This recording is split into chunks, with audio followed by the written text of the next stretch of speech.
શિવજીની ઋષિઓએ કરેલી સંતુતિ. ઉછ્યુ ઉષુ ઋષ્ય ઉષુ નમો દૈંગ વાસે નિત્ય કૃતાન્યાય ત્રિશુલીને વિકટાય કરાલાય કરાજ વંદનાય. ઋષિઓ શંકર ભગવાનની સંતુતિ કરે. દિશારૂપી વસ્ત્રવાળા મહાદેવજીને નમસ્કાર. પ્રલયના કારણરૂપ કૃતાજને નમસ્કાર. ત્રિશુલધારી દેવને નમસ્કાર.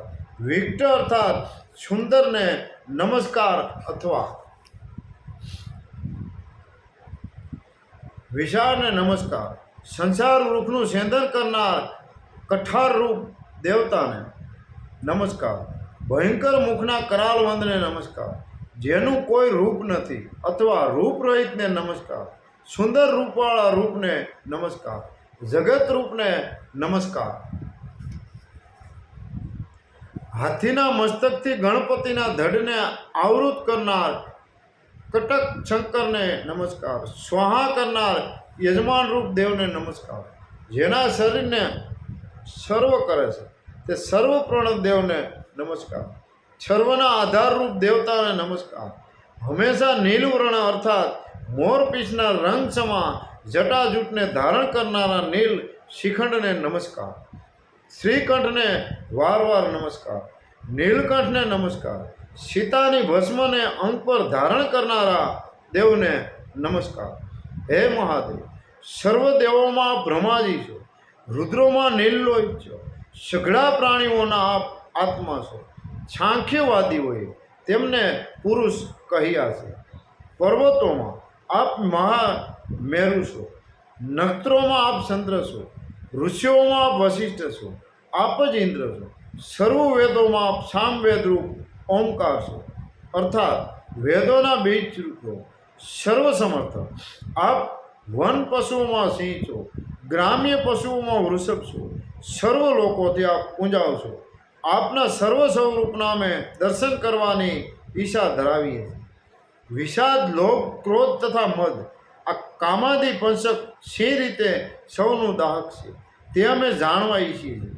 માટે હે દેવ, કૃપા કરીને આપ તે અમને કહો. હે પરમાત્મા, આપ અમારા પર પ્રસન્ન થાઓ. આમ શંકર ભગવાનની કૃપાથી જે મહાપુરુષોને એક કામપંચકનું જ્ઞાન મળેલું છે તે પોતે જ તેનું વર્ણન કરતા કહે છે કે મહાપ્રલય કાળ પ્રાપ્ત થતા પવિત્ર અંતકરણવાળા હે દેવ, આપે આપના લલાટને પોતાના હસ્તથી વીંધી વરહીન ઉત્પન્ન કર્યો છે.